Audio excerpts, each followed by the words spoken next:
भगवान शिव की कृपा, करुणा, उनकी उदारता, जो ये पवित्र शिव महापुराण की कथा आपके जीवन को आनंदित कर रही है और सार्थक कर रही है। कथा के मंडप में विराजमान सभी संत, साधु, ब्राह्मण, गुरुजन, तपस्वी जन, साधक, उपासक एवं मुख्य यजमान श्रीमती सरोज रिंगरी, श्री भूपेंद्र रिंगरी, सरपंच नकपुरा, श्री ओमेश्वर यादव राजू, सरपंच संघ अध्यक्ष, श्रीमती प्रेम, श्रीमती जूही संजय चौबे जी, संयोजिका प्रिया साहू जी, नकपुरा, दुर्ग, छत्तीसगढ़। ये पवित्र पावन, दिव्य और भव्य नकपुरा की भूमि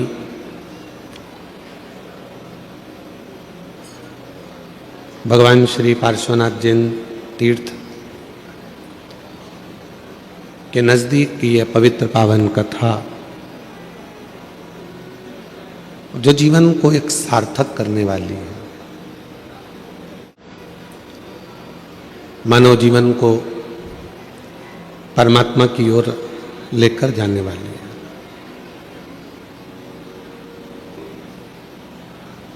किस रूप में, कहाँ, कब, कैसे भगवान देवाधिदेव महादेव का दर्शन हो, किस रूप में भगवान शिव की भक्ति हमारे भीतर प्रवेश करे, ये वही जानता है।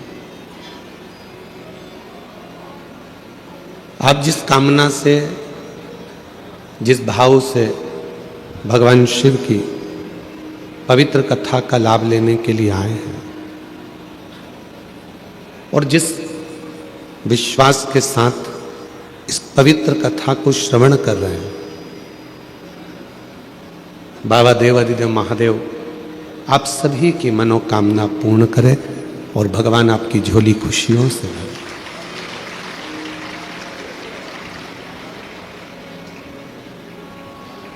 पहले कथा में कहा था, आज फिर कहते हैं, अपने आप पर, अपने पिता और अपने परमात्मा पर पूर्ण भरोसा होना चाहिए, पूर्ण विश्वास होना चाहिए। व्यक्ति टूटता कहां से है? जब अपने आप पर उसको भरोसा नहीं रहता, विश्वास नहीं रहता। उसको लगता है कि मैं कुछ कर ही नहीं सकता। ऐसा दुनिया में कोई सिंहासन नहीं है जिस सिंहासन पर आप नहीं बैठ सकते।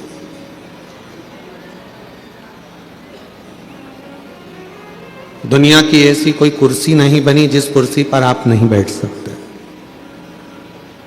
दुनिया का ऐसा कोई पद नहीं बना जिस पद पर आप नहीं बैठ सकते। बस अपने आप में आपको पूर्ण विश्वास करना पड़ेगा और पूर्ण मेहनत करना पड़ेगा, पूर्ण परिश्रम।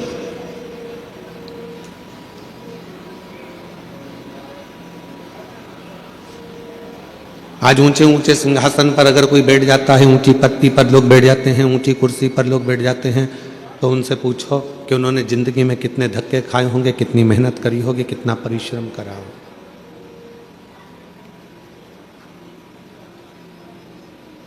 ऐसा कोई संसार में जन्म ही नहीं लिया जिसने पृथ्वी पर आने के बाद में कुछ मेहनत ना करी,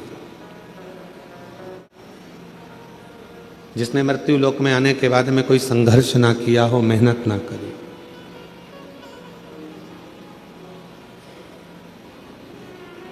पृथ्वी पर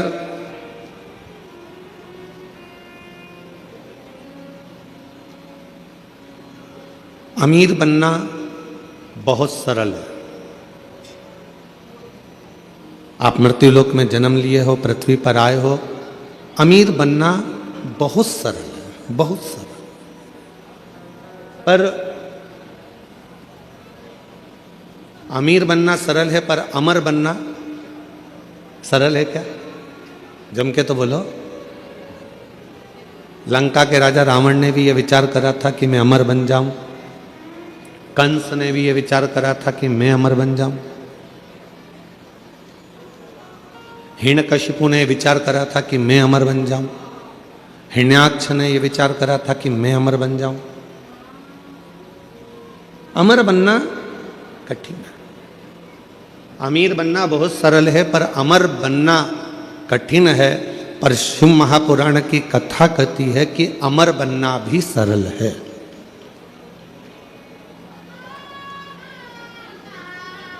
कैसे अमर हो सकते हो? जीवन मानव का मिला है, कोई अच्छा कर कर चले जाओ। मानव की देह मिली है, कोई ऐसा कर्म कर कर जाओ कि आप अमर हो जाओ। अमर।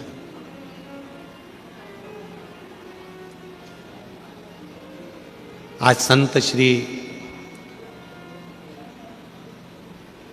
सतगुरुदेव श्री घासीदास बाबा जी की जयंती है।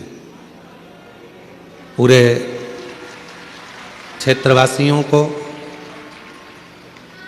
संपूर्ण सतनामियों को और संपूर्ण क्षेत्रवासियों को जिनके हृदय में सत्य बसता है, ऐसे सभी सतनामियों के चरणों को नमन करते हुए संत श्री घासीदास बाबा की जयंती की पूरे विश्व को बहुत बहुत बधाइयाँ हो।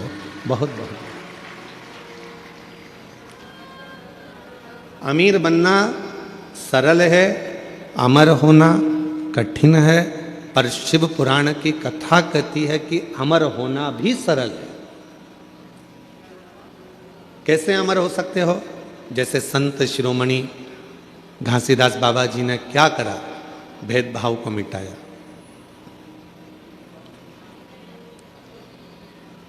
नारी के जीवन का आदर कैसे होना चाहिए, स्त्री का सम्मान कैसे होना चाहिए, संत श्री जगत गुरु गुरुदेव श्री घासीदास बाबा जी ने बताया।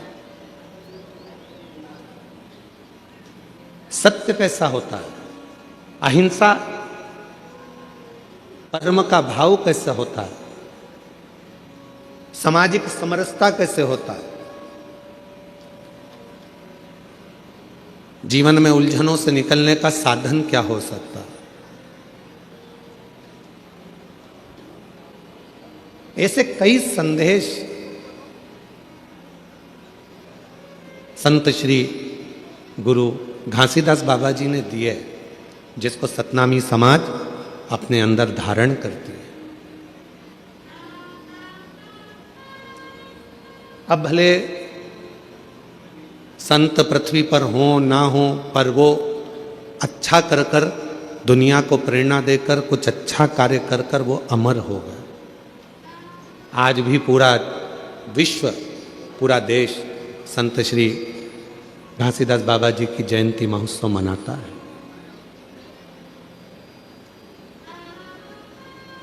अमर होना इतना कठिन नहीं है। जरूरी नहीं कि हमारा शरीर अमर हो, हमारा शरीर रहे तो हम अमर माने जाएंगे। शिव महापुराण की कथा कहती है अगर अमर होना है तो उसके 4 तरीके बताए गए। उन 4 तरीकों में से कोई एक तरीका आपकी जिंदगी में उतार लो, आप अमर हो गए। कौन कौन अमर होना चाहता है? जम के तो बोलो। सब होना चाहते हो ना अमर? हम भी अमर होना चाहते हैं। ठीक है, 4 तरीके में से कोई सा भी एक तरीका अपनाना है जिससे आप और हम अपना। पहला तरीका अपनाने के लिए तैयार हो जाओ। अपनी जिंदगी में एक वृक्ष, एक पेड़ जरूर लगाओ। आप चले भी जाओगे तो वह पेड़ अमर रहेगा। अमर होने के 4 तरीके बताए हैं। पहले नंबर का है वृक्षारोपण। अपने नजदीक में, अपने करीब में कोई अच्छी जगह पर एक वृक्ष लगाओ, उस वृक्ष की परवरिश करो और उस परवरिश को कर कर उस वृक्ष को लगाकर बड़ा करो। हम रहें चाहे ना रहें, वो पेड़ जब तक पृथ्वी पर रहेगा दूसरे को छाया देता रहेगा। लोग तुम्हें याद करते रहेंगे कि हमारे काका जी ने ये पेड़ लगाया था। ये अमर होने का तरीका है।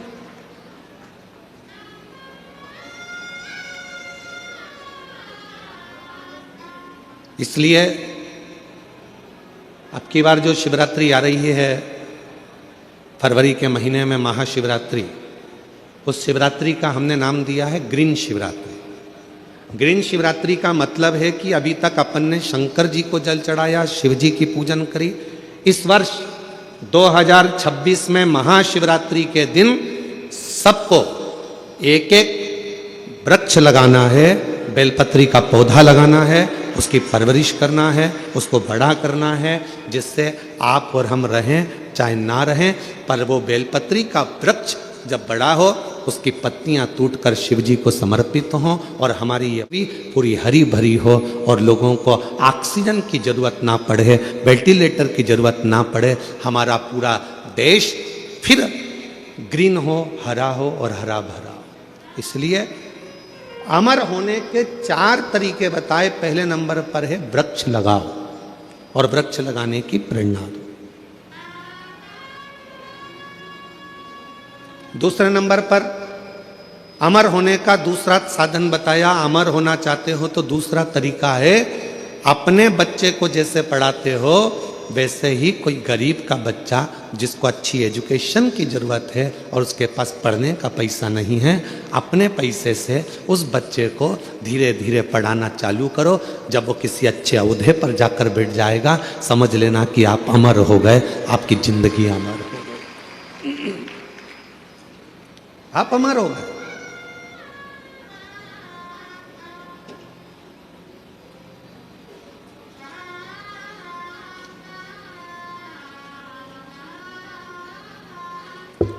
तुम्हारे मरने के बाद चौराहे पर तुम्हारा पुतला लगे चाहे ना लगे, तुम्हारे मरने के बाद घर के लोग तुम्हारा पुतला तुम्हारी जमीन पे लगाएं ना लगाएं, तुम्हारे मरने के बाद तुम्हारे घर के लोग तुम्हारा फोटो लगाएं चाहे ना लगाएं, पर अपने जीते जी ऐसा कर्म कर कर जाना कि मरने के बाद भी लोगों के दिल में तुम्हारी जगह बनी रहे, तो अमर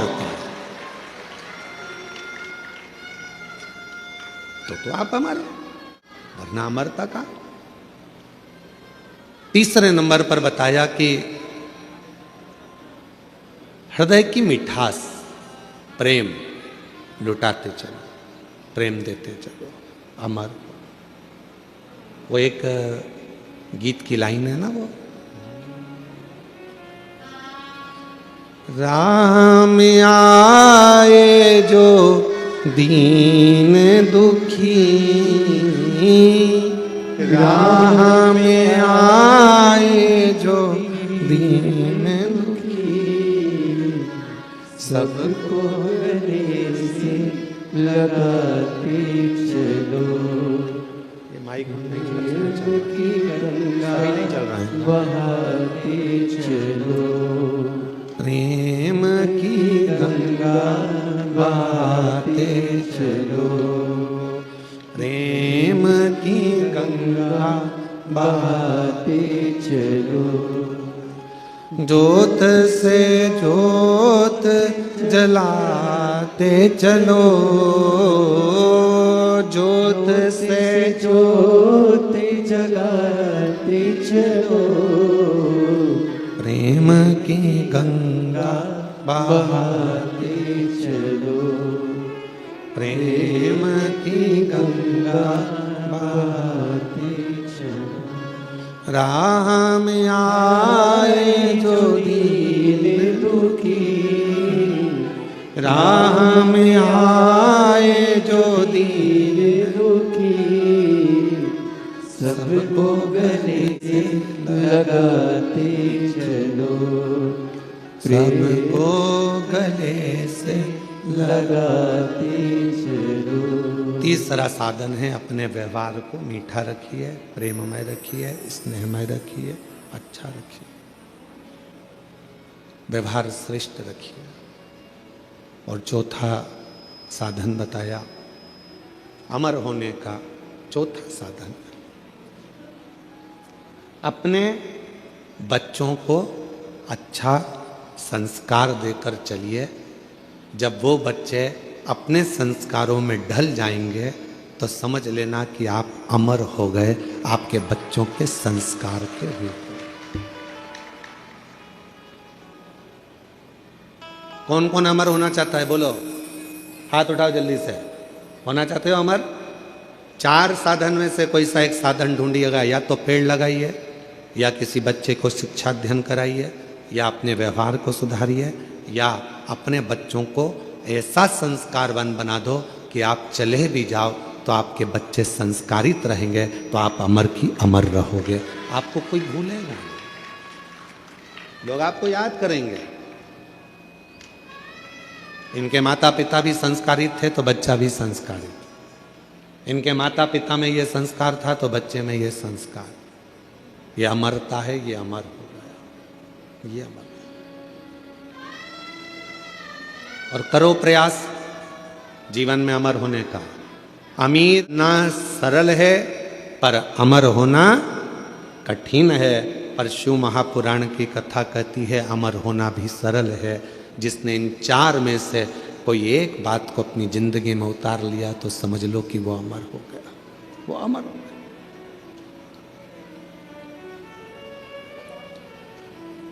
अच्छा करते चलो।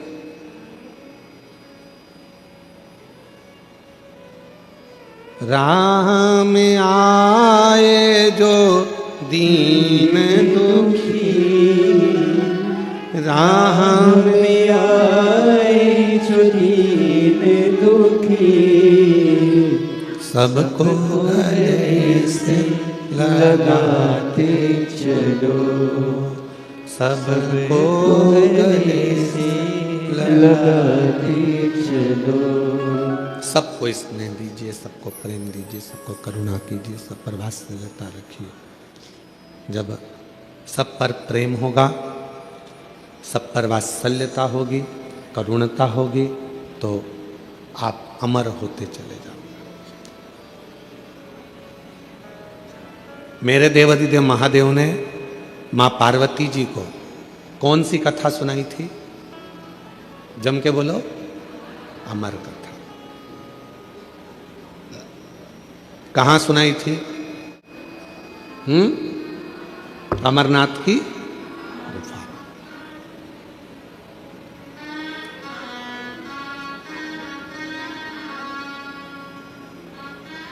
सर्प को सुनाई थी क्या? जम के बोलो, नहीं। चंद्र को सुनाई थी? नहीं। नंदी को? नहीं। मेरे भगवान देवाधिदेव महादेव ने अमर कथा सुनाई तो केवल मां आद्य शक्ति पार्वती को सुनाई।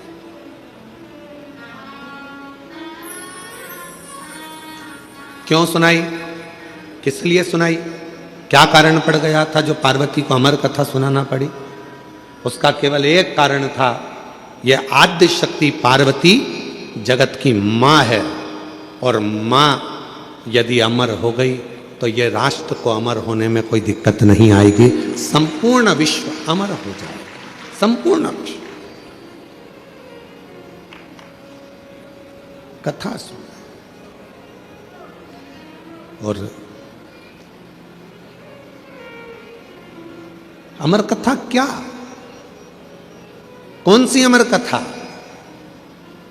जिस अमर कथा को सुनने के लिए स्वयं देवता भी ललायित थे, जिस अमर कथा को सुनने के संपूर्ण ब्रह्मांड के जितने भी देवी देवता हैं वो ललायित थे, उस अमर कथा को केवल भगवान देवाधिदेव महादेव माता पार्वती को श्रवण कराते हैं। केवल मां जगत जननी को, अम्बा को श्रवण कराते हैं। किस लिए? क्योंकि शिव चाहते हैं कि पार्वती इस कथा को सुन ले, और अगर जगत की मां, एक नारी, एक स्त्री जब इस कथा को सुनती है तो वो अकेली उस कथा को अपनी जिंदगी में धारण नहीं करती, वो प्रसाद के रूप में उस कथा को जनमानस में पहुंचा देती है, पहुंचा देती। हमसे लोग कहते हैं क्यों गुरुजी आपकी कथा में पुरुष लोग कम आते हैं, माताएं ज्यादा आती हैं, जीजियां ज्यादा आती हैं, स्त्रियां ज्यादा आती हैं, उसका कारण क्या है? हमने कहा कथा की जरूरत भी पुरुष से ज्यादा स्त्री को है। क्यों? उसको राष्ट्र का निर्माण करना है, उसको अपने बच्चों को संस्कारित करना है, उसको अपने बच्चों को पढ़ाना है, लिखाना है, विद्वान बनाना है, उसको अपने बच्चों को ज्ञान उपदेश देना है। तो कथा की जरूरत स्त्री को ज्यादा। फिर किसी ने कहा आप स्त्रियों की इतनी तारीफ करते हो, आप महिलाओं की इतनी तारीफ करते हो, तो स्त्रियां रोती क्यों हैं? जरा जरा सी बात आती है और वो रोने बैठ जाती हैं, रोती क्यों है? हमने कहा उनको रो लेने दो, वो अच्छा है, अगर रोएगी नहीं तो रुद्र हो जाएगी, इसलिए उसका रोना भी जरूरी, उसका रोना जरूरी है। बेटे को बीमार होता हुआ दिखेगी, आंख से आंसू बहेंगे। पति को रोगग्रस्त देखेगी, आंख से आंसू बहेंगे। बेटी के ऊपर कोई भी तकलीफ आएगी, आंख से आंसू बहेंगे। परिवार में अगर किसी ने कुछ कह दिया, आंख से आंसू बहेंगे। किसी ने कुछ कहा, आंख से आंसू बहेंगे। पति ने कुछ कह दिया, आंख से आंसू बहेंगे। क्यों रोती है स्त्री? तो कहा उसके रोने दो, क्योंकि उसके रुदन में उसका भीतर का रौद्र स्वरूप बह जाता है। अगर स्त्री रोती नहीं है फिर वो रौद्र बन जाती है, और ऐसी रौद्र बनती है कि फिर वो किसी को देखती तक नहीं है, जैसे भद्र काली माँ अम्बा जगदम्बा काल का बन जाती है।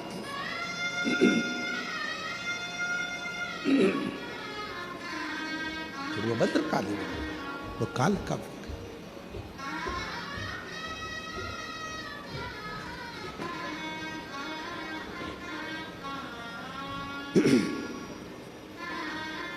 भद्रकाली काल का स्वरूप उसका होगा। आपने देखा मां काली का चरण किस पे रखा हुआ है? बोलो, जम के बोलो। नीचे कौन सोए? जम के बोलो जरा। बाबा भोलेनाथ। क्यों?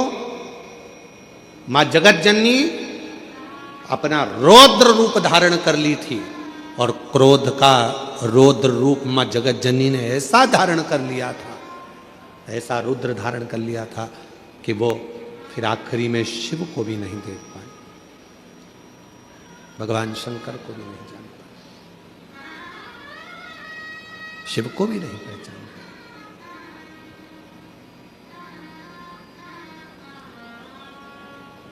तो अमर कथा पार्वती जी को, अमर कथा केवल जगत जननी जगदम्बा अम्बा पार्वती को सुनाई दी। हाँ, कथा एक स्त्री के जीवन में जब आती है तो वो कथा को जनमानस को परोस देती है, परोस।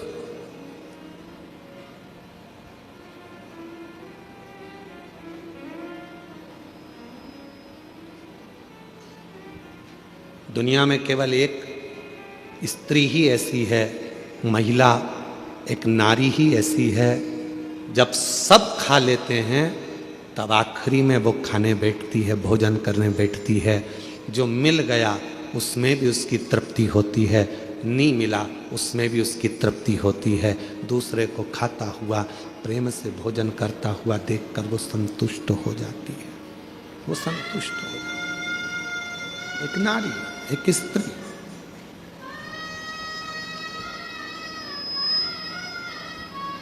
कल कथा चल रही थी भगवान देवादिदेव महादेव के मंथन की,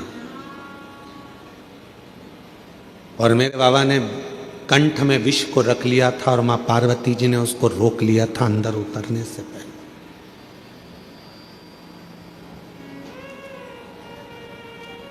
उतरने से पहले रोक लिया था। दुनिया के आधे से ज्यादा क्राइम घर में रहने वाली स्त्री रोक सकती है। घर में रहने वाली नारी, घर में रहने वाली एक महिला दुनिया में होने वाले आधे से ज्यादा क्राइम को रोक सकती है। कैसे रोकेगी?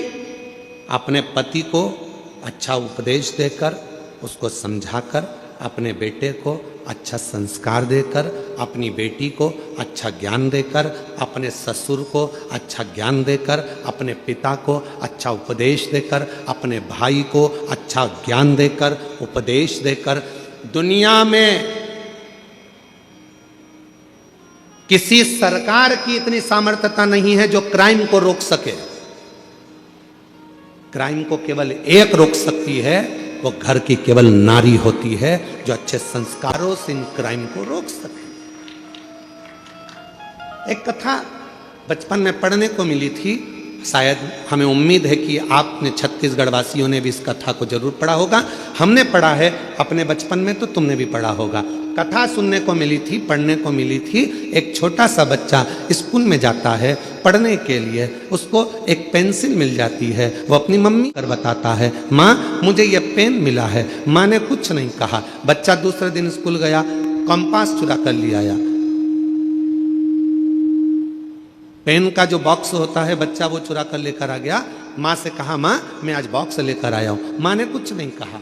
थोड़े दिन बाद बच्चा एक किताब चुरा कर ले आया। माँ ने कुछ नहीं कहा। फिर बच्चा कॉपी चुरा कर लाया। माँ ने कुछ नहीं कहा। वो बच्चा धीरे धीरे धीरे धीरे धीरे धीरे एक नामी चोर बन गया। चोर बनकर एक दिन पकड़ा गया, थाने में बंद हुआ। पुलिस वालों ने उसको खूब मारा, अंदर बंद कर दिया। और बंद करने के बाद आखिरी में जज के सामने उसको खड़ा करा गया और उसको मृत्यु दंड की सजा मिल गई। मृत्यु दंड की जब सजा मिली तो उससे पूछा गया, तेरी अंतिम इच्छा क्या है? उसने कहा, मैं अपनी माँ के कानों में कुछ कहना चाहता हूँ, बस अंतिम इच्छा मेरी ये है। उसकी माता को बुलाया गया। उसके मरने के पहले जब माँ आई, उसकी माँ के कानों के अंदर उसने कुछ कहना चाहा। जाओ, तुम्हारा बेटा तुम्हारे कानों में कुछ कहना चाहता है।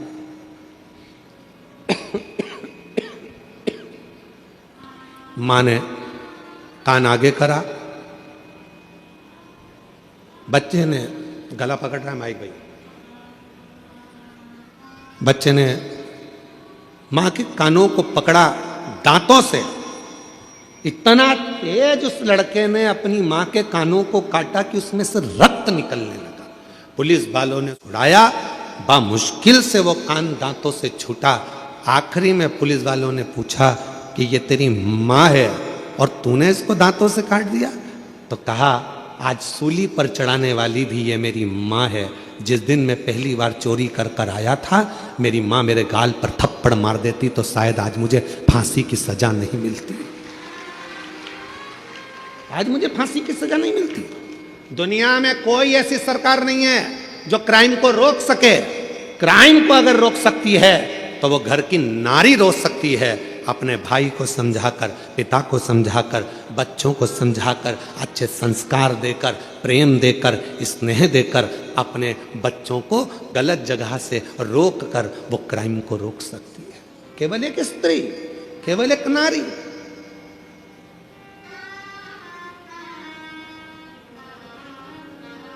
उसको रोकना कठिन है, परंतु मां रोक सकती है, स्त्री रोक सकती है, नारी रोक सकती है।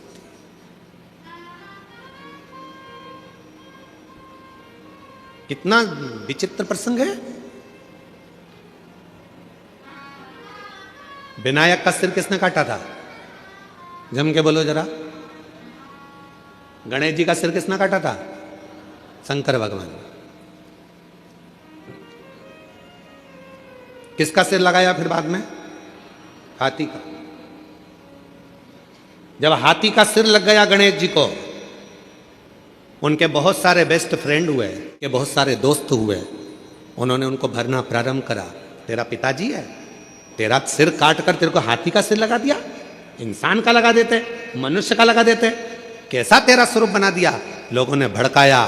गणेश जी गुस्से में लाल होकर अपनी माता के पास गए। माँ, मेरे पिताजी ने मेरा सिर काट दिया, मेरे पिताजी ने मेरे साथ ऐसा किया, हाथी का मुख लगा दिया। कितना विद्रोह भरा था गणेश जी के अंदर कि तेरे पिताजी ने तेरा सिर काटा, हाथी का सिर लगा दिया।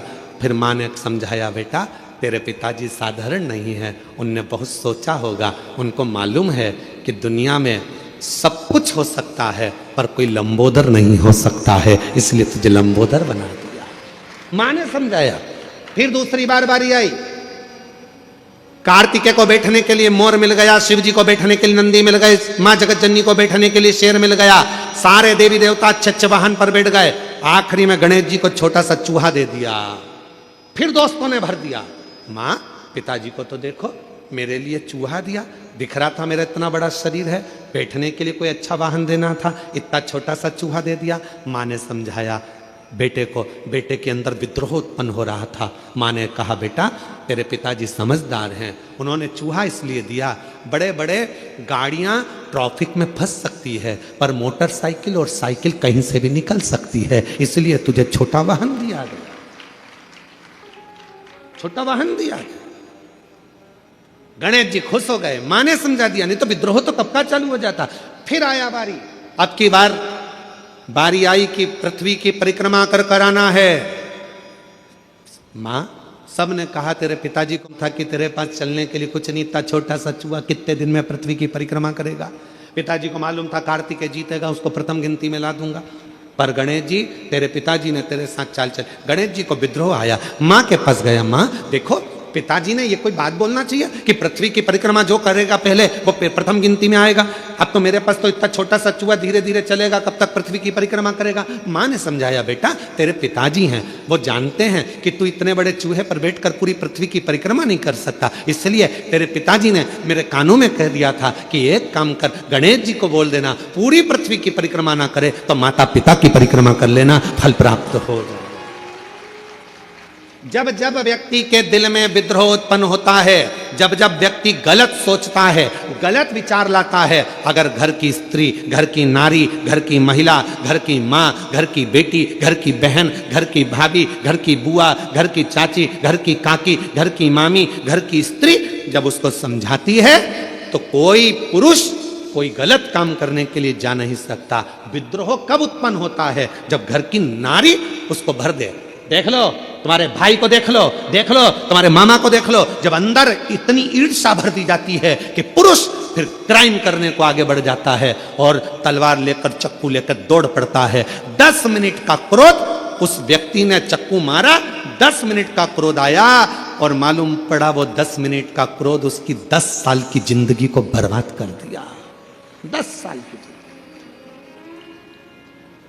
किसी की सामर्थ्यता नहीं जो क्राइम को रोक दे। क्राइम को केवल एक घर की मां, घर की स्त्री, घर की नारी रोक सकती। अच्छे संस्कारों से, अच्छे विचारों से, अच्छी सोच से, अच्छे भाव से। और मत बुरे कर्म कर बंदे वरना पछताएगा। भगवान की आंखों से तू बच नहीं पाएगा, तू बच नहीं पाएगा। हरि ओ अज्ञानी मत कर नादानी, अरे ओ अज्ञानी मत कर नादानी। तेरे कर्म का फल भी तू ही पाएगा, जैसा किया तूने तेरे आगे आएगा। मत बुरे कर्म कर बंदे वरना पछताएगा। भगवान की आंखों से तू बच नहीं पाएगा, तू बच नहीं पाएगा। आप भगवान शिव ने पार्वती जी को अमर कथा इसलिए सुनाई कि वह संस्कारों की जननी है। शिव के गले में विष पड़ा हुआ था, उस विष को स्वयं मां आद्य शक्ति पार्वती कंठ में उतरकर उस विष को रोक दिए है। वो विष रोक दिया है। अगर वो विष नीचे उतर जाता तो भगवान शंकर जी के प्राण, क्योंकि हलाहल विष था, हलाहल विष, शिव के प्राण जा सकते थे।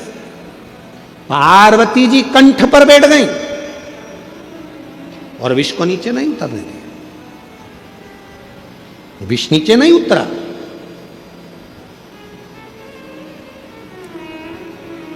अपने को खुद समझना है, अपने को खुद साधना है।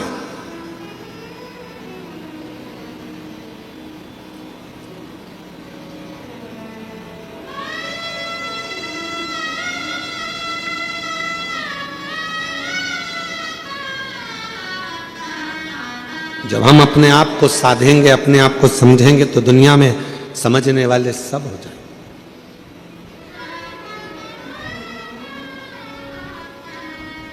कई माताओं की आदत रहती है वो अपने बच्चे को हमेशा डांटती रहती है, तेरे बस का कुछ नहीं है, कुछ नहीं कर सकता तू, कुछ नहीं कर सकता तू, अकल नहीं है इसमें। कभी मत बोलो अपने बच्चे को कि इसमें अकल नहीं है, वो विद्वान नहीं है, वो नहीं पढ़ सकता, ये कभी ना बोले। करेगा एक दिन, वो भी इतिहास रच करगा, उसके अंदर वो बल देव अधिदेव महादेव देगा, वो बल देगा परमात्मा उसको, वो शक्ति देगा परमात्मा उसको। कैसे नहीं हो सकता?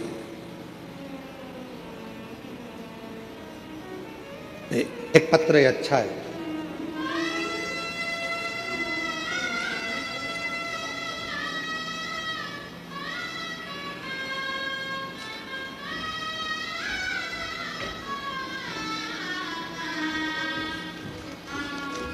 मीना चौहान, पति यशवंत चौहान, बेटे का नाम पंकज चौहान, स्थान तसारीडीह, कन्हैयापुरी, दुर्ग।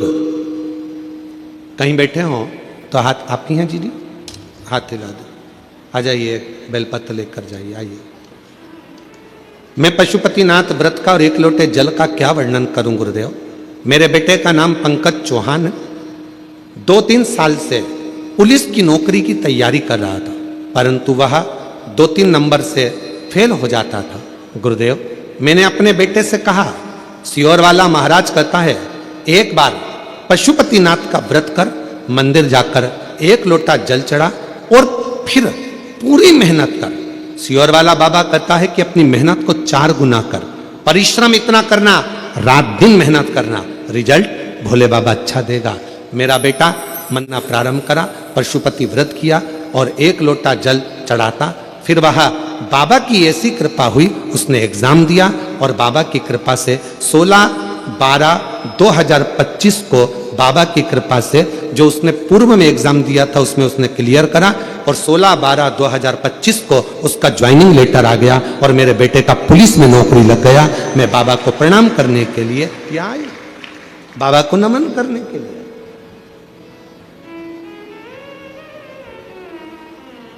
अब क्यों कहो अपने बच्चों से कि तेरे बस का कुछ नहीं है?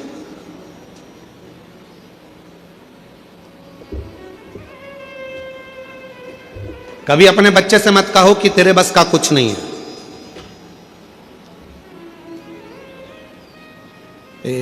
उस बच्चे का स्मरण में हमको नहीं आ रहा जिसने बल्ब की खोज करी थी, लाइट जो होती ना बल्ब, इसकी खोज करी थी। तो उसके स्कूल से उस बच्चे के लिए लिखकर एक लेटर दे दिया गया था और कह दिया था तुम्हारा ये बच्चा बहुत ज्यादा विद्वान है, अक्ल नहीं है, मूर्ख है, इस बच्चे को तुम अब कभी स्कूल मत भेजना, इसको निकाल दिया गया। माँ को लाकर लेटर दिया तो माँ ने पढ़ा, बच्चे ने पूछा माँ इसमें क्या लिखा है, माँ ने कुछ नहीं बताया, कहा तुम्हारा बेटा पढ़ने में बड़ा होशियार है, हमारा स्कूल इस बच्चे के लायक नहीं है, बच्चे के लायक हमारा स्कूल नहीं है। बच्चे ने कहा माँ फिर मैं कहाँ पढ़ूंगा? माँ ने कहा तू मेरे पास पढ़ना, घर में पढ़ना। माँ ने अपने बच्चे को इतना पढ़ाया, इतना विद्वान बनाया कि वो बच्चा खुद एक अच्छा साइंटिस्ट बनकर बल्ब की खोज कर लेता है और पूरे विश्व को प्रकाशमय कर देता है। जब मां मर गई, माता के प्राण चले गए, उसने अलमारी खोली, माता की अलमारी में से डब्बा निकला, डब्बे में से वो लेटर निकला जो उसको स्कूल में दिया गया था। उस लेटर को जब उस बच्चे ने पढ़ा तो उसमें लिखा था कि आपका बच्चा विद्वान नहीं है, उसमें गुण नहीं है पढ़ने के, वो बहुत कमजोर है, हमारा स्कूल इसको नहीं पढ़ा सकता, इसको घर ले जाओ, हमारे स्कूल से इस बच्चे की हम टीसी निकाल रहे हैं, इस बच्चे को दे। पर माँ ने उसको विद्वान बना, माँ ने उसको।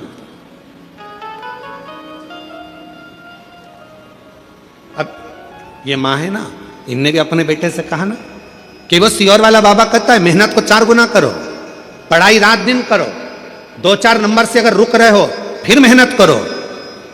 और इतनी मेहनत करवाई अपने बेटे से कि आज बेटे का पुलिस में सिलेक्शन हो गया। एक बार जोरदार ताली। बधाई।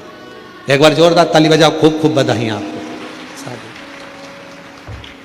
एक माँ, एक घर की स्त्री, एक घर की नारी ना कहे अपने बच्चों से कि इसमें विद्वत्ता नहीं है, इसमें ज्ञान नहीं है, ये कुछ नहीं कर सकता। करेगा।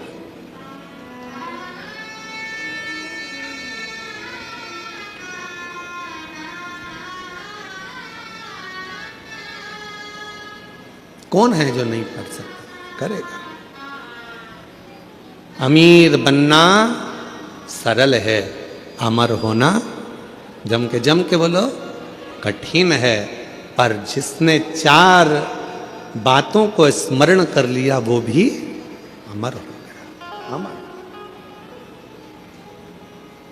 अमर होने के लिए कुछ नहीं कर सकते तो एक काम तो जरूर करना है। क्या करना है अपने को? एक पेड़ लगाना, वृक्षारोपण करना, भारत की भूमि को फिर ग्रीन करना, हरा भरा करना, फिर करना, अमर होना। पार्वती जी कंठ में पहुंच गई और मां आदि शक्ति पार्वती जी ने कंठ में जाकर विष को रोक दिया। विष को रोका, विष रुका है। अगर मां नहीं पहुंचती तो विष नीचे उतर जाता। मां ने उसको कंठ पर रोक दिया। कंठ पर।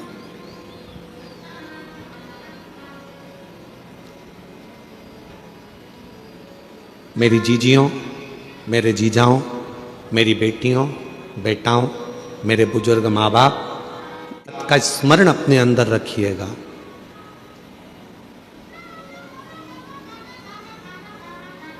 क्लेश को, अशांति को, अपशब्द को, बेकार विचारों को, बेकार सोच को आप घर के बाहर रखिए, घर के भीतर नहीं। घर के भीतर नहीं।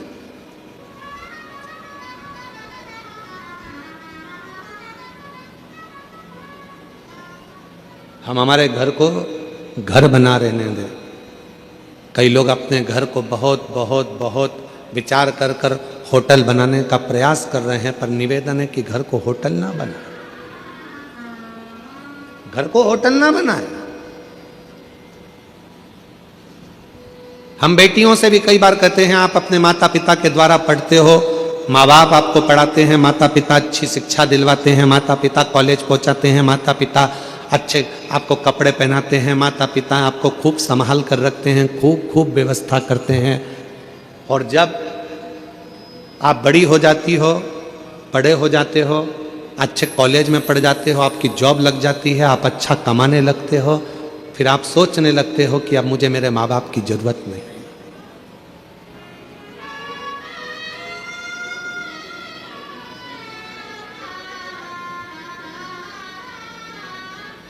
हमने एक बात पहले भी कही थी, आज फिर कहते हैं। ये जितनी अदालत में शादियां हो रही हैं, हम उसका विरोध कभी नहीं करते। हम नहीं करते। खूब करो, अदालत में शादी करो, मना नहीं है, कोर्ट मैरिज करो, मना नहीं है। पर कोर्ट में भी जहां जहां पिता बेटी अपनी शादियां करते हैं, उस जगह पर एक नियम लागू होना चाहिए कि तुम्हारी शादी में तुम्हारे माँ बाप का होना जरूरी है। बाप का घर, पिता का घर, माँ का घर कोई होटल नहीं है कि तुम रहे, बचपन निकाला, पढ़ाई करी, माँ बाप का खर्चा करा, खूब पढ़े, अच्छे कपड़े पहने, माँ बाप ने अच्छे कॉलेज में पढ़ाया, स्कूल में पढ़ाया, विद्वान बनाया, सर्विस लगाई, नौकरी लगाई, बाहर शहर में भेज दिया, और बाद में जब तुम्हारा संबंध का समय आया तो तुमने अपने माँ बाप के चेहरे पर कालिक पोंछ दी और तुम चले गए शादी करने के लिए। कम से कम एक नियम तो होना चाहिए कि जिस माँ की कोख से तुम निकले हो, जिस माँ ने तुम्हें गोदी में रखा है, जिस बाप ने अपनी पूरी पूंजी तुम्हारे परवरिश में लगा दी, तुम्हारी एक खुशी में क्या तुम्हारे माँ बाप शामिल नहीं हो सकते? क्या माता पिता नहीं हो सकते? घर को होटल मत बनाओ। घर होटल नहीं है कि यहां बड़े होगे और बाद में मन का करोगे, नहीं। प्रत्येक बेटी को नियम लेना चाहिए चाहे किसी भी कॉलेज में पढ़े हो, किसी भी स्कूल में पढ़े हो, कितनी भी उच्च पद पर बैठकर तुम नौकरी कर रहे हो, पर कितने भी तुम्हारे फ्रेंड बन जाएं, कितने भी दोस्त बन जाएं, किसी की बॉडी देखकर, किसी की गाड़ी देखकर और किसी विधर्मी के चक्कर में ना आकर निर्णय देना कि शादी तो मैं अपने माँ बाप के कहने पर करूंगी, चाहे कुछ भी कर लो।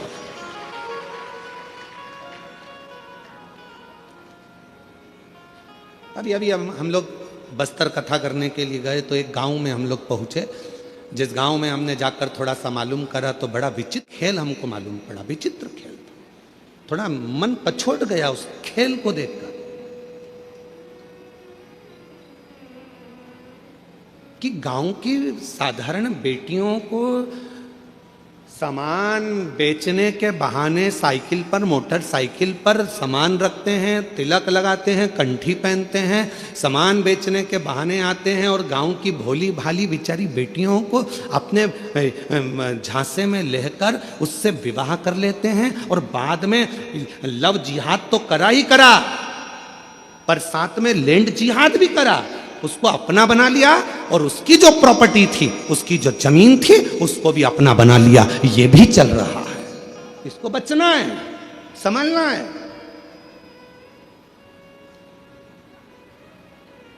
वो लव जिहाद का शिकार तो हुई, सामने लैंड जिहाद का भी शिकार हो रही है। पूरी भूमि चली गई, पृथ्वी चली गई। वो किसान माँ बाप के पास में तो 2 एकड़ 1 एकड़ जमीन थी, जो गांव में छोटा सा एक रकबा था जिसमें वो धान बोता था, खाता था, वो भी ले गया। और अब बेचारा किसान खेत में जाके कोर्ट में केस लड़ रहा है। समझिए, सावधान इंडिया, सावधान मेरे छत्तीसगढ़ की जीजियों, सावधान। भले तुम में छत्तीसगढ़िया सबले बढ़िया, जय जोहार। तुम में वो बल है,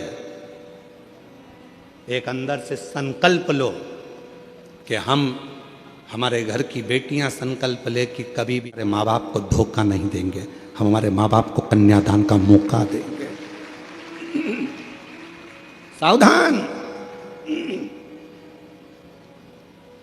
बहुत जरूरी है। पार्वती जी बैठी हैं कंठ में, विष को नीचे नहीं आने दे रही है। विष को अगर एक महिला सोच ले, एक नारी सोच ले, एक स्त्री सोच ले, तो घर के अंदर बुराई नहीं आ सकती, घर के अंदर बुरे विचार नहीं आ सकते, घर के अंदर बुरा खाना नहीं आ सकता, घर के अंदर बुराई, बुरा खाना नहीं।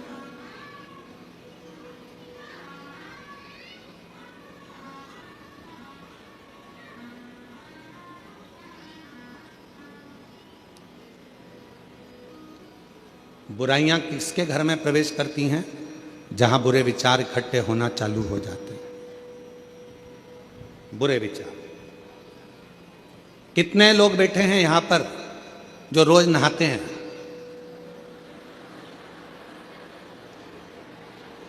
अरे हाथ तो उठाओ। सब नहाते हो? चलो रखो, बहुत अच्छी बात।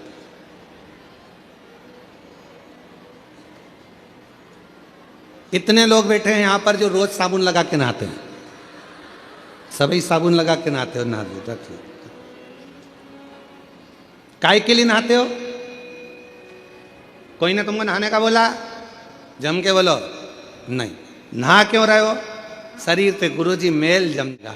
एक दिन नहीं नहाएंगे फिर मेल जमेगा, 2 दिन नहीं नहाएंगे फिर मेल जमेगा, 3 दिन नहीं नहाएंगे फिर मेल जमेगा। इतना मेल जम जाएगा तो जरा सा पानी डले ने यूं रगड़ो तो बत्ती बत्ती निकले, बत्ती बत्ती ऐसी। और इतना मेल जम जाए तो यहाँ रगड़ो नहीं तो ही बत्ती दिखे दादा, तो ही बत्ती। इसलिए नहाना, बोलो बोलो, जरूर।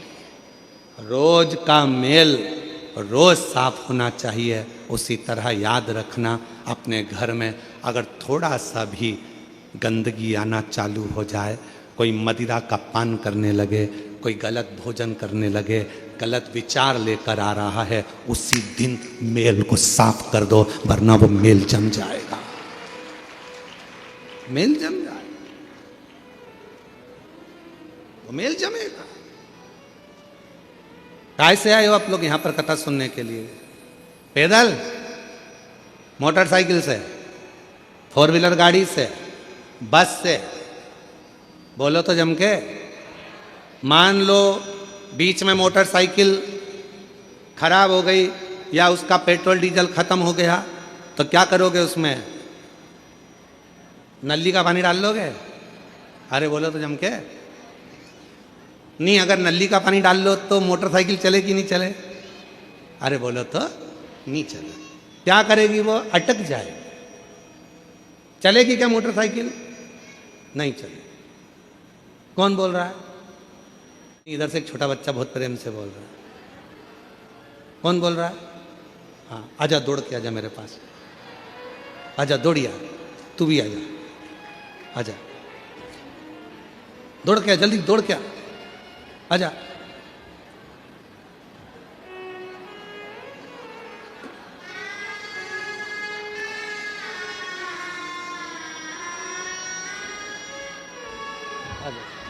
बैठ जा,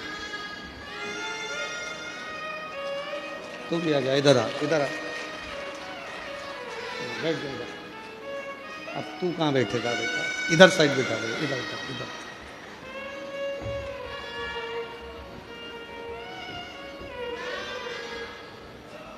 बेटा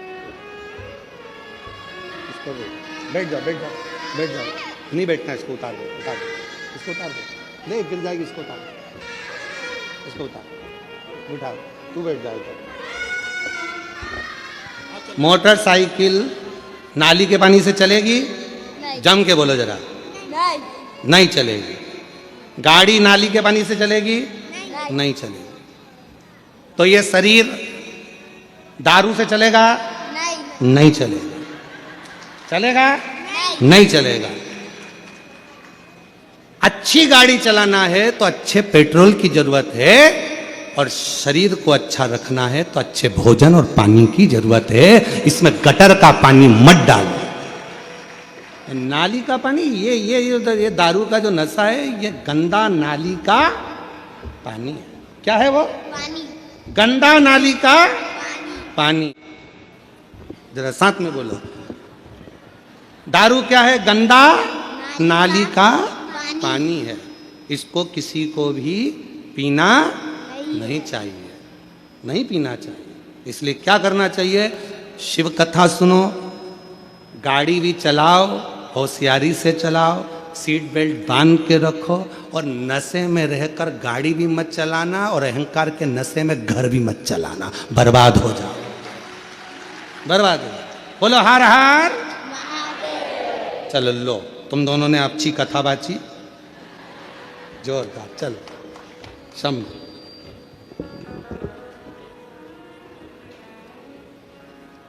सीख लो, और नहीं हो तो चुल्लू भर पानी। इतने इतने से बच्चे सीख दे रहे हैं कि गंदी नाली का पानी मत पियो। जब नाली का पानी पीने के बाद तुम रोड पे सही नहीं चल सकते तो क्या घर खाक चलाओगे? समझ जाओ, थोड़ा सतर्क हो जाओ, सावधान सावधान। छत्तीसगढ़ पुलिस तो हमेशा एक अभियान चलाती है नशा मुक्ति के लिए, और आज से नहीं, हमको यहाँ आते आते कई साल हो गए। हम जब से यहाँ आ रहे हैं तब से हम देख रहे हैं कि छत्तीसगढ़ पुलिस एक नशा मुक्ति के लिए एक अभियान चलाती है। एक बार छत्तीसगढ़ पुलिस के लिए भी जोरदार ताली बजाकर साधुवाद। नशे से मुक्त हो। आज जरा जरा नव युवक बेटा बेटी नशे में ग्रसित हो रहे हैं। फिल्मों का निर्माण ऐसा हो रहा है जिनमें बेटा बेटियों को भी नशे में धुत बताया जा रहा है, प्रेरणा दी जा रही है कि आप भी नशा करो, पर नशे से मुक्त हो। नशे से आपका परिवार ठीक नहीं चल सकता, श्रेष्ठ नहीं चल सकता। आज संत श्री गुरुदेव घासीदास बाबा जी की जयंती महोत्सव पर जितने बैठे हो और जितने विश्व के लोग इस पवित्र शिव महापुराण की कथा को सुन रहे हैं, संत श्री घासीदास बाबा जी ने अपनी प्रेरणा में कहा है सतनामी समाज को प्रेरणा दी है, अपनी समाज को प्रेरणा दी और जनमानस को प्रेरणा दी है कि नशे से मुक्त होना। इसलिए आज सारा जगत इस कथा के माध्यम से अंदर संकल्प करे कि आज के बाद कभी भी हम जिंदगी में किसी गलत व्यसन को धारण नहीं करेंगे। आज से हम व्यसन का त्याग करते तो समझो कि संत श्री गुरुदेव घासीदास बाबा जी की जयंती हमने मनाई। गलत विचारों को छोड़िए, गलत सोच को छोड़िए। मां जगत जननी पार्वती जी कंठ में बैठ गई, विष को नीचे नहीं उतरने दिया, विष नीचे ना आए।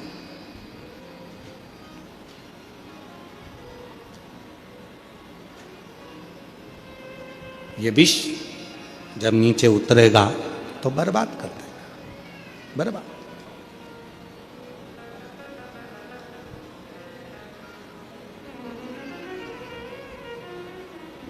अपने भीतर शिव तत्व को उतारने का प्रयास करो, अपने भीतर।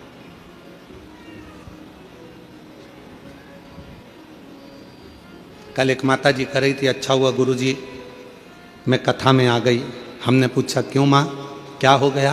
कहा अच्छा हुआ गुरुजी अब तुम्हारी कथा अगली तो 6 महीने बाद आएगी, जून का महीना में, जुलाई का महीना में, सावन महीना में। कम से कम उस बीच में छत्तीसगढ़ की इस पवित्र कथा में, नकपुरा में 5 दिन की कथा सुनकर मेरे जीवन को तो सार्थक कर लिया। शिव तत्व को धारण करें, भगवान शंकर की अविरल भक्ति को धारण करें। और जो जैसी भावना लाया वो वैसा ही फल पाया, नहीं खाली उसे लौटाया वो मन ही मन हर्षाया, और कर दिया माला माल काशी वाले, लुटा दिया भंडार काशी वाले। ये शिव उपासना का एक फल है, आपका विश्वास, आपका भरोसा, आपकी दृढ़ता, भरोसा।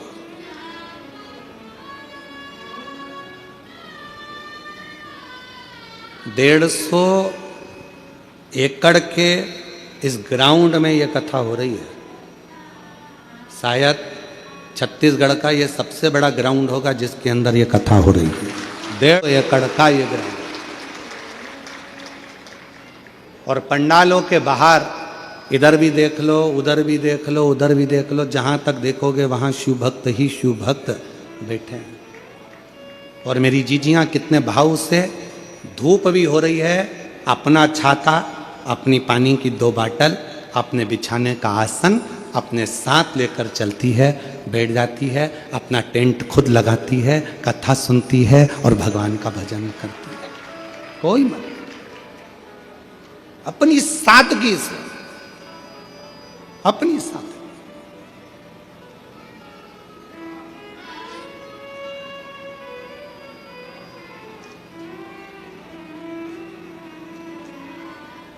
और शिव कथा कर रही है पार्वती मैया, अपने शिव जी के कंठ में जाकर बैठ गई। जब मां जगत जननी कंठ में जाकर बैठी, मां पार्वती विष को संभाल रही थी, तभी माता पार्वती ने अपनी 10 विद्याओं को प्रकट किया। और 10 विद्या में से एक विद्या मां तारा देवी को प्रकट कर लिया। मां तारा देवी ने देखा शिव तो करहा रहे थे, कंठ पर जब विष पड़ा हुआ था, शंकर भगवान करहा रहे थे, और जब करहा रहे थे तो मां तारा देवी ने उसी समय पर मां सरस्वती का आवाहन किया, और तारा देवी के ही एक अंश भाव से, मां जगत जननी के अंश भाव से मां सरस्वती जैसे ही प्रकट हुई, कंठ में बैठ गई, बैठकर स्वर की नाद करने लगी। स्वर की, देखिएगा जरा, 2 हुए हैं, एक शंकर भगवान का भक्त और एक स्वयं देवाधिदेव महादेव। 2 हुए हैं जिन्होंने दर्द में भी गीत गाया। जिन्होंने दर्द में भी गीत गाया। एक लंका का राजा रावण पर्वत उठा रहा था, हाथ दब गए, भगवान देवादिदेव महादेव ने अपना अंगुष्ठ का थोड़ा सा भाग नीचे करा और वो हाथ जब दबे रावण के हाथ टूटने लगे तो रावण ने भगवान को पुकारना प्रारंभ करा, स्तुति गाना प्रारंभ करी, शिव के लिए भजन गाना, नाद करना, तांडव का एक आनंदमय स्वरूप भगवान शिव को पुकारना प्रारंभ करा। तो भगवान शंकर पीड़ा में भी भजन गुनगुना रहे थे तो शिव की कृपा हो गई। अभी शंकर भगवान के कंठ में विष है, पार्वती माता ने झेल लिया, तारा देवी ने, आद्य शक्ति ने, विद्या ने स्वयं मां सरस्वती को विराजमान कर दिया और कहा कि तुम स्वर भरिए, इस नाद से पूरी पृथ्वी, पूरा ब्रह्मांड हिलने लगेगा, ये पूरा ब्रह्मांड कांप जाएगा, पूरा ब्रह्मांड।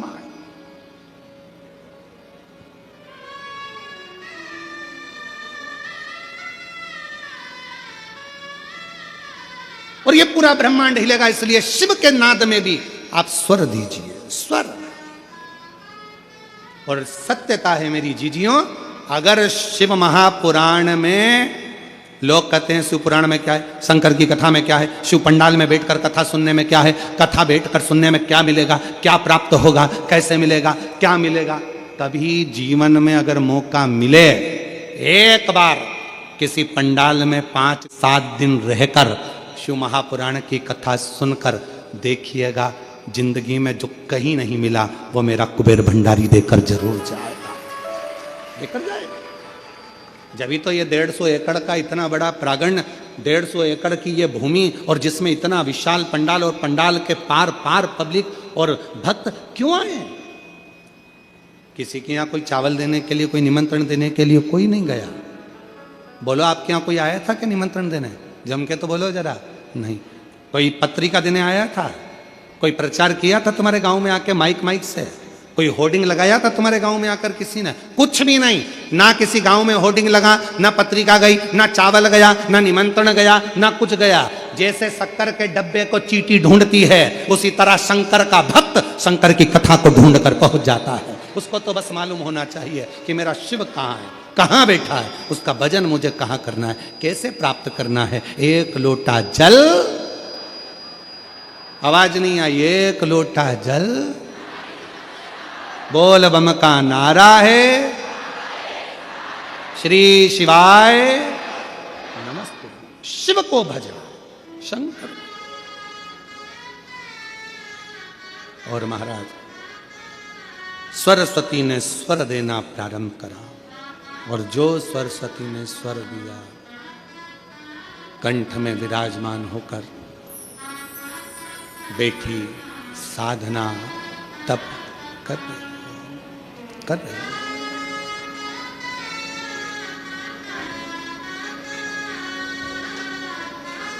भगवान शिव भक्ति का एक नाथ,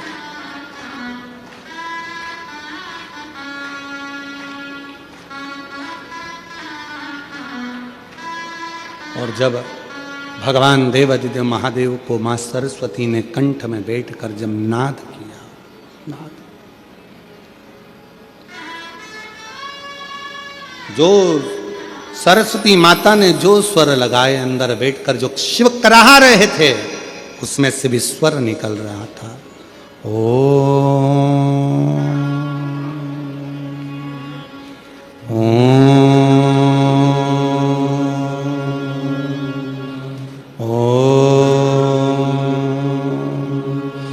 उस कराहने में भी स्वर निकल रहा है, शिव के शब्द निकल रहे हैं, स्वर। विश्व रुका, रुक गया, विश्व रुक गया। पार्वती जी की आंख से आंसू बह रहे थे। मेरे पति के शरीर में अगर ये विष चले जाता तो मेरे पति तो समाप्त तो हो जाते। पार्वती जी विचार कर रहे, ये पार्वती जी सोच। पर आज मेरे पति के कुछ नहीं हुआ क्योंकि मैंने विष को रोक दिया। मेरी जीजियों, आपसे भी निवेदन है, अपने घर में आने वाले विष को, अपने घर में आने वाले गलत भोजन को, गलत विचारों को, गलत सोच को, गलत दृष्टि को आप रोक सकती हो। रोको, रोकिए।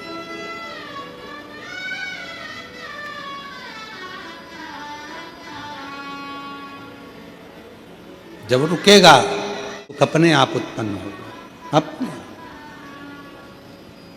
आनंद अपने आप उत्पन्न होगा, उसको रोकिए। मां पार्वती जी भगवान शिव के कंठ पर आ गईं। 10 विद्या में से एक विद्या मां तारा देवी प्रकट हो गईं।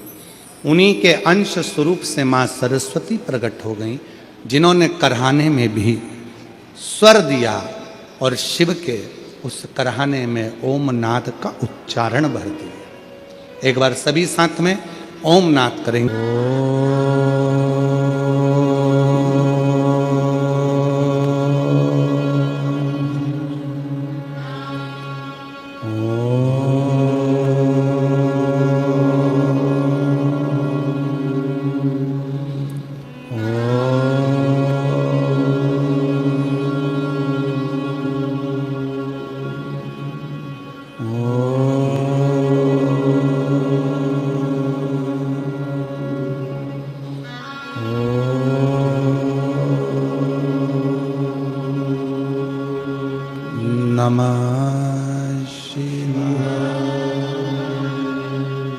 शिव कथा कह रही है, भगवान शंकर का स्वरूप कह रहा।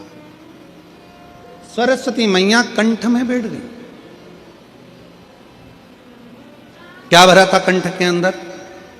विष। जिस कंठ में विष भरा है उस स्थान पर मां सरस्वती विराजमान होकर स्वर दे रही थी। माता का विष के कारण पूरा नीला स्वरूप हो गया, पूरा नीला स्वरूप। जैसे शिवजी का एक नाम नीलकंठ महादेव है, नीलकंठेश्वर महादेव। शिव का एक नाम नीलकंठ महादेव है। वो सरस्वती मैया का स्वरूप भी नीला पड़ गया, नीला स्वरूप। महाराज, जैसे ही मां सरस्वती सामने प्रकट हुई, कंठ से सम्मुख में आई, पार्वती जी ने देखा कि सरस्वती का तो स्वरूप नीला है।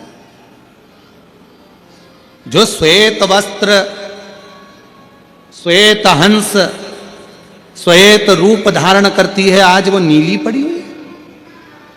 नीली? पूछा पार्वती जी ने, तुम्हारा ये स्वरूप कैसे हो गया? कहा, कंठ में विष था, उस विष की तपन के कारण मेरा ये कलर हो गया, मैं शाम हो गई, मैं नीली पड़ गई, नीली, उस विष के। शिव जी प्रकट सामने आए, नील सरस्वती का दर्शन किया और दर्शन कर कर भगवान देवाधिदेव महादेव ने कहा, हे सरस्वती, तुम मेरे कंठ में बैठकर नीली पड़ गई हो, नील पड़ गई। आज से तुम्हारा नाम नील सरस्वती के रूप में पूजा जाएगा। 2 सरस्वती हुई हैं। एक जो ब्रह्मा जी के पास में आप माता ब्रह्माणी के रूप में मां सरस्वती का दर्शन करते हो, कराए आप लोगों ने फोटो देखा सरस्वती का? जम के तो बोलो, सबने कराए ना? एक सरस्वती माता का वो स्वरूप, और एक मां सरस्वती का वो स्वरूप जो कंठ में रहकर माता का कलर नीला पड़ गया, जिसको मां नील सरस्वती के नाम से पुकारा जाता है। बोल मां नील सरस्वती माता की।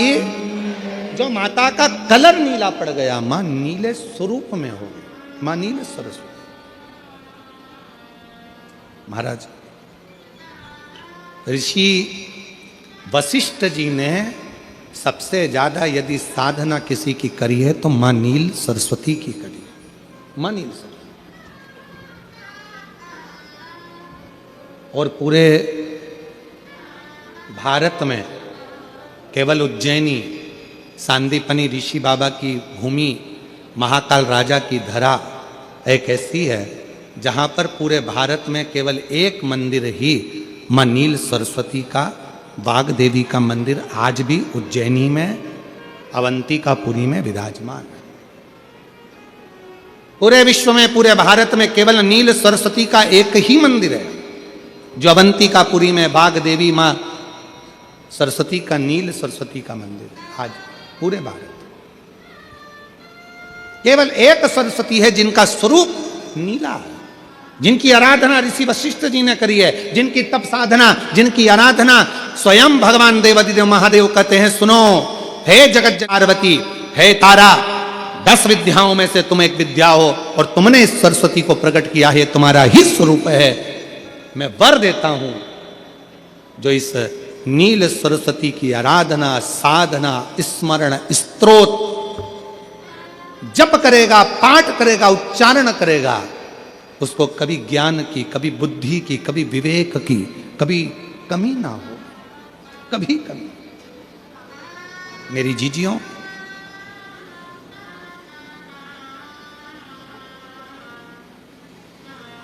आपने कभी सुना होगा कि शिव जी को एक पुष्प बड़ा प्रिय है।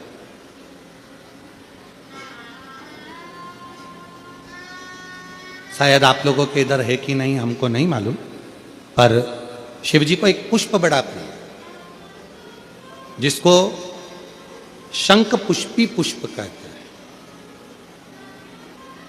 जिसको अपराजिता का पुष्प भी कहते हैं। आप लोगों के इधर है कि नहीं वो हमको नहीं मालूम है, पर एक बेल चलती है, उस बेल पर वो नीले कलर का पुष्प होता है, शंख जैसी उसकी आकृति होती है और नीला पुष्प होता है, नीले कलर। आप लोगों ने देखा है? किस किस ने देखा? जरा हाथ उठाओ सब लोग। देखा है मतलब रखो, आप देखा है तो फिर तो कथा आप लोगों के बुद्धि में बैठ जाएगी। लाए हो क्या? ला देव देव देव, लाओ लाओ देव ला।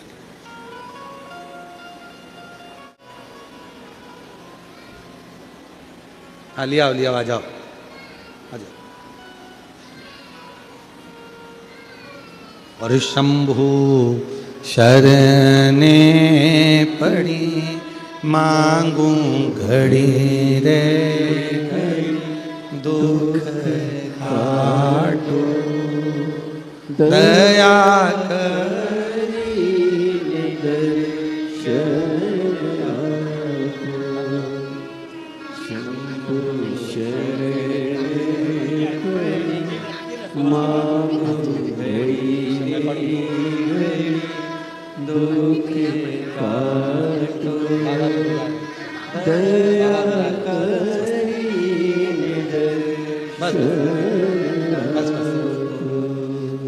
एक ऐसा नीला कलर का पुष्प होता है, देखो छोटा है थोड़ा हमारे हाथ में, ये फूल का बेटा है, ठीक है, पूरा फूल नहीं है, ठीक है, फूल का बेटा है ये छोटा सा। अच्छा दिख रहा है? काय आस्था वालों दिखाओ तो सही, दिखाओ जरा बाजू में, और थोड़ा सा पास कर दो तो सबको नजर आ जाएगा। ठीक गया? शंख पुष्पी, अपारिजात भी बोला जाता है इसको, ठीक है। हर हर विराजो विराजो। तो एक पुष्प अपन है हमारे भगवान देवादिदेव महादेव को, भगवान शंकर को बड़ा प्रिय है ये पुष्प। अब किसी से पूछा जाए, आप कह रहे हो कि शंकर भगवान को ये नीला फूल, ये शंख पुष्पी भगवान शिव को इतनी प्रिय क्यों है, भगवान शंकर को इतनी प्रियता क्यों है, कोई से पूछे तो वो बताए चाहे ना बताए, पर शिव महापुराण का संवाद कर रहे हैं। कंठ में स्वयं मां जगत जननी ने 10 विद्या में से एक मां को याद किया, और मां तारा का एक स्वरूप मां सरस्वती के रूप में विराजमान हो गया। कंठ में रहने से विष की तपन के कारण, कंठ में रहने से विष की तपन के कारण उनका स्वरूप नीला पड़ गया,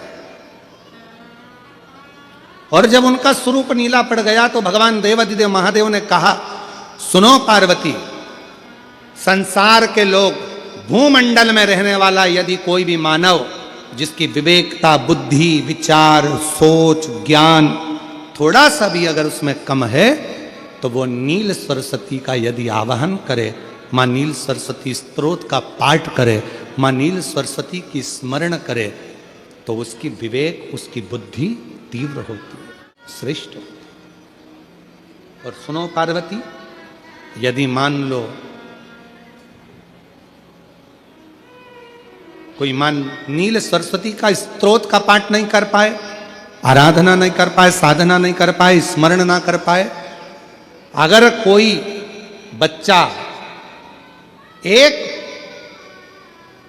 शंख पुष्पी पुष्प को समर्पित कर कर जलाधारी पर और एक लोटा जल यदि वो समर्पित करता है और उस जल का आचमन कोई बच्चा नित्य प्रति करता है, तो वो बच्चा धीरे धीरे विद्वत्ता धारण करता ही जाता है। जो याद करता है वो भूलता नहीं। ये मां नील सरस्वती की कथा है। दो सरस्वती का दर्शन आपको और हमको होता है, दो सरस्वती का स्मरण आप और हम करते हैं। एक सरस्वती जो स्वयं श्वेत वस्त्र धारण करी है, हंस पर बैठी हैं और बड़े आनंद के साथ में माँ सरस्वती का सुंदर स्वरूप है। पर एक सरस्वती ऐसी हैं जो नीला उनका स्वरूप है और नील सरस्वती के रूप में उनकी पूजा न होती है। माँ नील सरस्वती। महाराज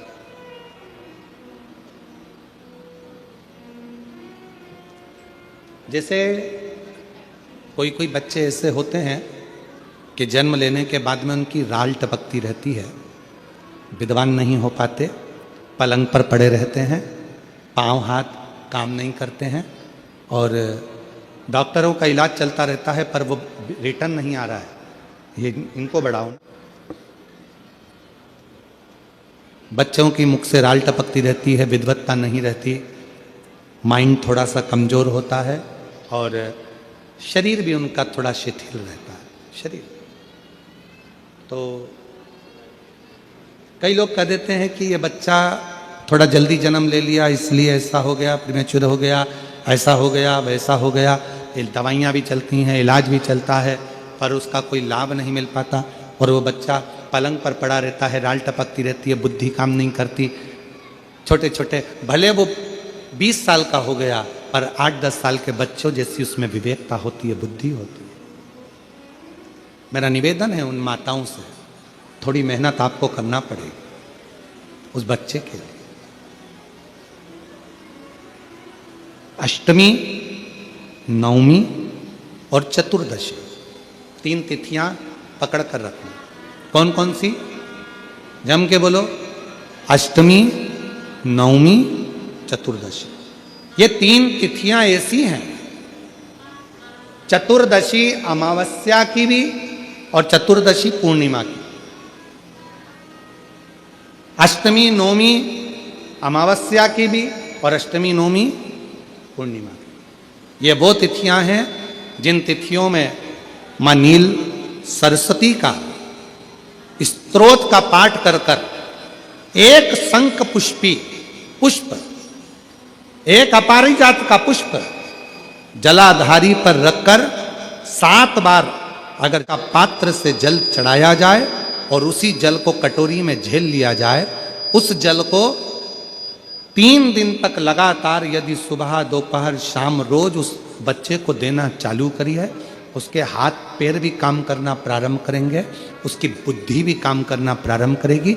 जो वो पलंग पर पड़े पड़े राल टपकाता रहता है, उसको लोग कहते हैं कि 18 साल का हो गया और दिमाग केवल 10 साल का है, 5 साल का है, उसमें धीरे धीरे बुद्धि प्रबल होना प्रारंभ हो जाएगी और वो भी एक दिन कार्य करना प्रारंभ कर देगा। जिसको प्रीमेच्योर बच्चे भी कहते हैं। लोग कहते हैं ये बच्चा जल्दी हो गया था, ये बच्चा बीमार पड़ गया था, बचपन में इसको कोई इंजेक्शन ऐसा लग गया था, बचपन में ऐसा हो गया था, बचपन में वैसा हो गया था, गर्भाशय का जल उसके मुख में चले गया था, तो ये बच्चे की ऐसी गति हो रही है। उस बच्चे के लिए अगर आपके आसपास के क्षेत्र में भी कोई बच्चा ऐसा है तो उसको मां नील सरस्वती का स्मरण जरूर कराएं। और अगर आप लोगों के पास में मां नील सरस्वती का स्तोत्र का पाठ ना मिले तो प्रयास करिएगा, मोबाइल पर सर्च कर कर मां नील सरस्वती का स्तोत्र भी निकाल सकते हो। बाजार में से गीता प्रेस गोरखपुर की किताब में भी ला सकते हो, पढ़ भी सकते हो, घर में उसका स्तोत्र का पाठ भी कर सकते हो। मां नील सरस्वती स्तोत्र का स्मरण और बड़े भाव के साथ करें स्मरण। और कोई कोई माताएं कर देती हैं, कोई बच्चा कर देता है, मम्मी मुझे याद नहीं होता, याद करता हूं परीक्षा हॉल में जाकर भूल जाता हूं, मैं कुछ पढ़ता हूं बाद में जाके भूल जाता हूं, स्मरण में नहीं रहता। तो उनसे भी निवेदन है, आप मां नील पाठ नहीं पढ़ सकते, नहीं कर सकते, संस्कृत में नहीं पढ़ सकते, तो मां नील सरस्वती के नाम से अष्टमी, नवमी और चतुर्दशी के दिन एक शंख पुष्पी पुष्प को, नीला कलर का जो फूल होता है बेल में लगा होता है, जो शिव जी को अति प्रिय होता है, उस पुष्प को आप जलाधारी पर रख दीजिए। जलाधारी जानते हो ना सब लोग, शिवलिंग पर नहीं, जलाधारी पर रख दीजिए और जल चढ़ाना 7 बार प्रारंभ करिए। बाबा देव अधिदेव महादेव आपको याददाश्तता में प्रवर करेगा। परीक्षा हॉल में जितना तुम याद कर कर गए हो, अच्छी मेहनत कर कर गए हो, तो भूलोगे नहीं, तुम्हारी बुद्धि तीव्र होती चली जाएगी, प्रबल होती चली।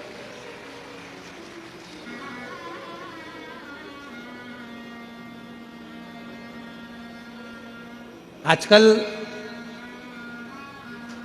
आयुर्वेद में आप लोग अगर आयुर्वेदिक दवाइयाँ लेते होंगे, आयुर्वेद वालों के पास यदि जाते होंगे, तो वो भी अगर बच्चा पढ़ने में कमज़ोर है, बुद्धि से कमज़ोर है, तो उसको शंख पुष्पी की चाय पीने का भी कहते हैं। बाजार में आती होगी शायद, है? भैया कह रहे हैं कि बाजार में वो चाय भी मिलती है, नीली चाय।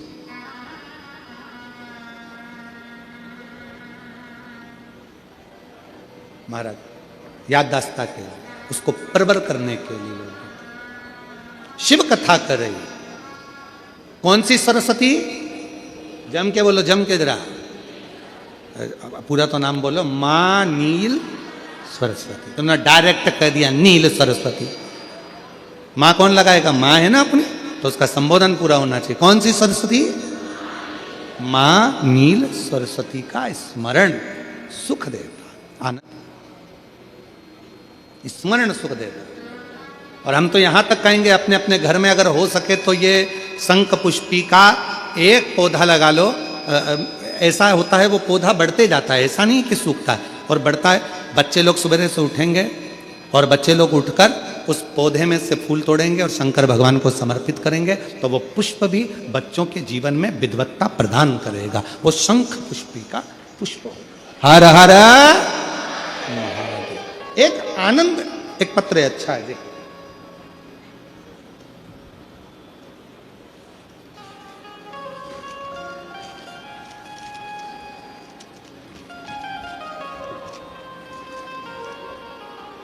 मेरा नाम भूपेंद्र सिन्हा, मेरे पिता का नाम श्री हेम कुमार सिन्हा और माता का नाम निर्मला सिन्हा है। कहीं बैठे हो तो हाथ हिला सकते हैं। मेरा नाम भूपेंद्र सिन्हा, मेरे पिता का नाम श्री हेम कुमार सिन्हा और माता का नाम श्रीमती निर्मला सिन्हा है। जिला दुर्ग, जामुल का निवासी हूँ। मेरा मोबाइल नंबर ये है। कहीं बैठे हैं? आप ही हैं? हाथ हिला दो एक बार। बेटा आया है क्या साथ में? आए हैं? अच्छा अच्छा, आइए, आप आ जाइए, आ जाओ। गुरुजी, कई सालों से मन में एक तमन्ना थी इंडियन आर्मी की भर्ती की, पर बहुत प्रयास करता था पर नहीं होता था। आखिरी में मेरी माता ने कहा, सियोर वाला बाबा कहता है कि मेहनत को बढ़ाओ, परिश्रम अच्छा करो, 4 गुनी मेहनत करो और शिव पर विश्वास करो। मेरी माता के कहने पर मैंने पशुपति व्रत किया, सीहोर की कावड़ यात्रा में भी गया। गुरुजी, मेरे घर के सामने भगवान महादेव का पवित्र स्थापना हुई है, उस मंदिर में प्रतिदिन जाकर जल चढ़ाता और मंदिर की साफ सफाई व श्रृंगार करता था और अपनी मेहनत करता था। गुरुजी, मैंने भोले बाबा को अपना गुरु मानकर अपनी प्रैक्टिस मेहनत करता। कोई एकेडमी नहीं गया। गुरुजी, 2024 की भर्ती रायगढ़ में हुई, उसमें मैंने बहुत मेहनत कर कर, खूब प्रयास कर कर, शिव को गुरु मानकर पूरा पूरा कार्य किया और बाबा की कृपा से उसमें मैं सफल हो गया। गुरुदेव, सफल हुआ बाबा की कृपा से। और बेंगलोर से मुझे ट्रेनिंग हुई, कंपनी करके बेंगलोर की ट्रेनिंग कर 13 दिसंबर को घर वापस आया और बाबा की कृपा से अभी मेरी पोस्टिंग पंजाब के पटियाला में है। मैं बाबा को यहाँ प्रणाम करने के लिए आया हूँ, शिव को नमन करने के लिए आया। गुरुदेव, आपकी कथा ने बल दिया है। गुरुदेव, आपकी कथा हम लोगों को हारने नहीं देती है। ऐसा लगता है कि एक ना एक दिन हम बढ़कर सरकारी जॉब जरूर करेंगे, वो हिम्मत प्राप्त होती है। और आज मैं पंडाल में बैठकर गौरवान्वित महसूस कर रहा हूँ कि बाबा ने मेरी लाज रखी और आज मैं भी इंडियन आर्मी में सर्विस कर रहा हूँ, भारतीय सेना में सर्विस कर रहा हूँ। जोरदार ताली बजाओ बच्चे के लिए। एक लाइन अच्छी लिखी है अगले पृष्ठ पर, आप भी उसको गुनगुनाएंगे। साथ में पत्र दिख रहा है ना, एलईडी पर आता है पत्र, पढ़ते हो आप लोग? जो जैसी भावना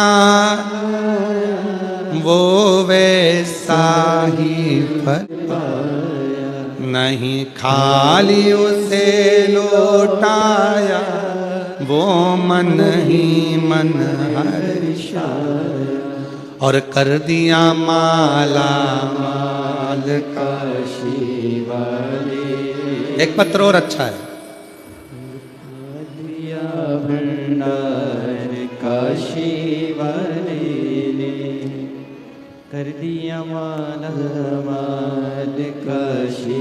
सोनम साहू, पिता का नाम गोवर्धन साहू, माता स्वर्गीय कुंती साहू, ग्राम टेढ़ेसरा, जिला राजनांदगांव से आई हूँ। व्यासपीठ को कोटि नमन करती हूँ, चरणों को प्रणाम। गुरुदेव, 2019 से सरकारी नौकरी की तैयारी कर रही थी, पर कुछ नंबरों से असफल रही। 2021 में माँ का स्वर्गवास हो गया, सरकारी नौकरी नहीं लग पाई। इसी बीच हाले कोसा शिव पंचायत की कथा सुनी, बाबा से प्रार्थना करी, यूट्यूब पर कथा देखती, 3 बार पशुपतिनाथ का व्रत किया, महादेव को रोज जल अर्पित करती और पास में होने वाली कथा को सुनने जाती।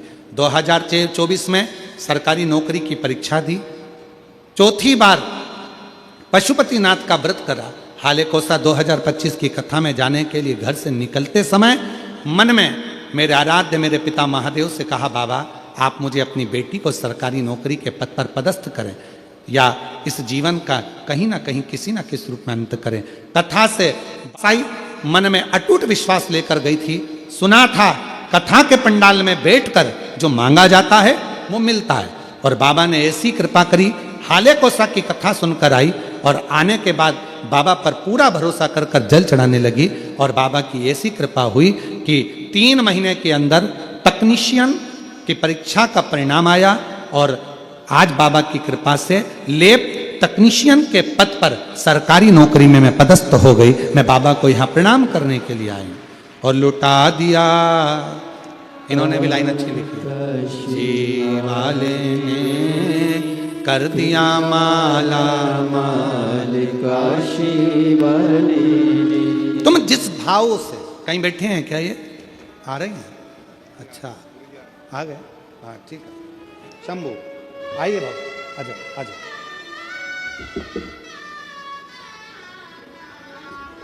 जो जैसी भावना लाया हो वैसा ही फल पाया, नहीं खाली उसे लौटाया। हमारे भारत माँ की रक्षा करो। और वाह, बहुत बढ़िया, एक बार जोरदार ताली बजाओ। बेटे का भारतीय आर्मी में, भारतीय सेना में हुआ है और पंजाब भटिंडा उसका नौकरी का आया है, वहाँ का। जोरदार ताली बजाकर साधुवाद करिए। माला माल काशी वाले, लुटा दिया भंडार काशी वाले ने। कर दिया माला माल काशी वाले, कर दिया माला माल काशी वाले ने। आप जितनी कोई कहे वो दूसरी बात, पूर्ण भरोसे के साथ आ जाओ।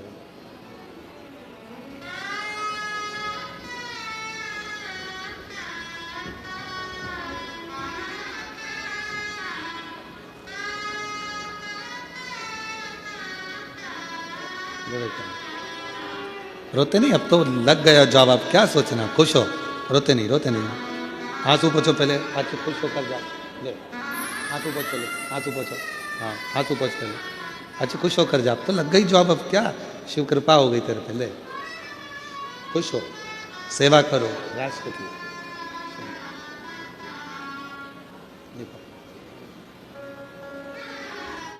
सुंदर प्रसंग वर्णन कर रहा है। मां नील सरस्वती के भाव से शंख पुष्पी का पुष्प भगवान देवादिदेव महादेव को समर्पित किया जाता। आगे वर्णन आया, मां सती जो कुंभज बाबा के यहाँ कथा सुनने के लिए गई थी और शिव की परीक्षा ले लेती हैं, शिव त्याग कर देते हैं। कुंभज बाबा के आश्रम से आने के बाद में अपने ही पिता के घर में यज्ञशाला में जलकर भस्म होती हैं। हिमालय राज के घर में मैनावती जी के गर्भ से उनका प्रागट्य होता है और मां पार्वती के रूप में अवतरित होती है।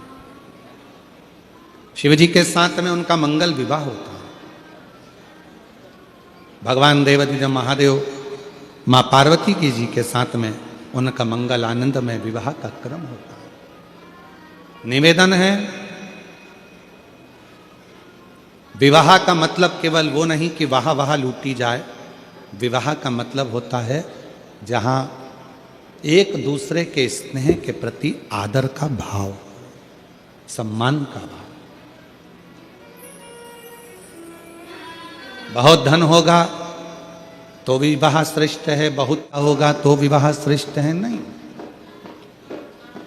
एक लड़की के माता पिता और एक लड़के के माता पिता, एक लड़की और एक लड़का, दो परिवार जब आपस में मिल रहे होते हैं तो उनमें धन की मूलता नहीं, मन की मूलता होना चाहिए। पर आज के जमाने में विवाह को केवल धन तक लाकर छोड़ दिया गया, मन तक विवाह नहीं रहा, उसको मन तक लेकर।